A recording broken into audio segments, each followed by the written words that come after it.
Brothers and sisters, hear me this morning. For over 2,000 years, the church has preached a gospel that was shaped by one mistranslated word.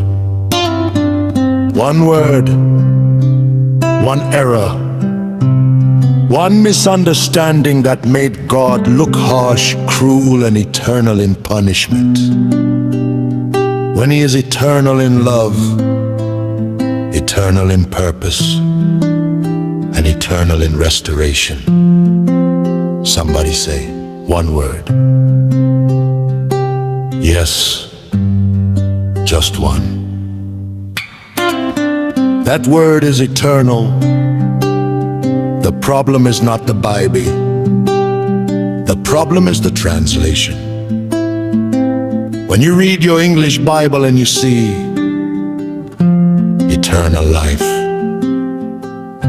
eternal punishment, eternal fire, eternal redemption, everlasting covenant, your mind immediately thinks endless, forever, without end.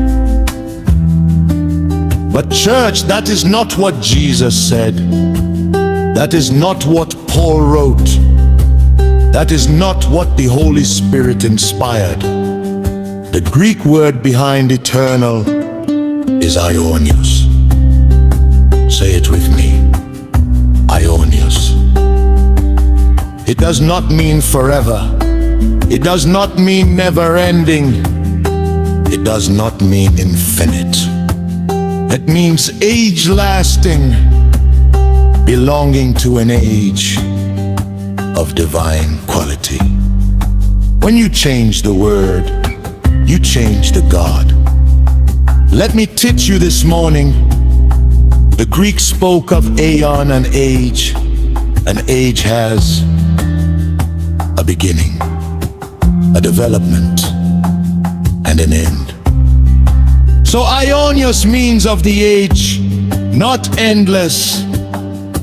But when the church shifted from Greek to Latin, the word was wrongly translated into eternus, meaning forever. And from Latin it entered English Bibles as eternal.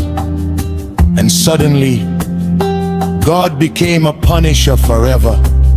Judgment became torture forever. Fire became burning forever. The gospel became fear forever. When the original scriptures never said so, let's walk through it like kingdom citizens. First, eternal God, AIONIOS God. When the Bible says AIONIOS God, it doesn't mean God lasts for an age.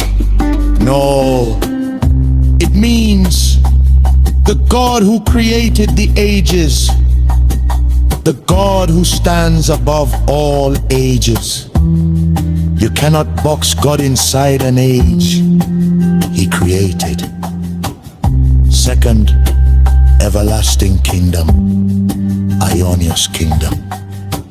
Church, the kingdom of God does not end.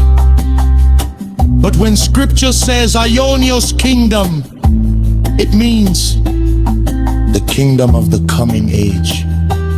The kingdom that begins in the age to come and continues through all ages into God's eternal sovereignty. The kingdom is not temporary. It is simply of God's age, not man's age. Then, eternal redemption, AIONIOS redemption. Redemption is not limited, but it operates across the ages until all things are restored. Christ redeemed us once for all, and the power of that redemption works through every age until God becomes all in all. Fourth, eternal fire, AIONIOS fire. Hear this. If eternal fire means fire that never ends, then is Sodom still burning today? No. But Jude calls it AIONIOS fire. Why? Because it was fire from God. Fire of that age. Not fire burning endlessly. God's fire purifies. God's fire cleanses. The gospel of the kingdom is returning. A gospel of hope, restoration, victory, ages of purpose, judgment that heals, fire that purifies, a kingdom that reigns, a God who becomes all in all. This is the gospel Jesus preached. This is the gospel Paul preached. This is the gospel the early church believed. And this morning, church, the kingdom is calling you back to truth. Lift your hands and say, Father, open my eyes to your ages, your kingdom, your purpose, and your restoration plan.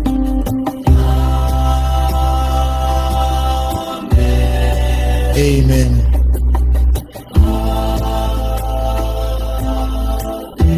Amen.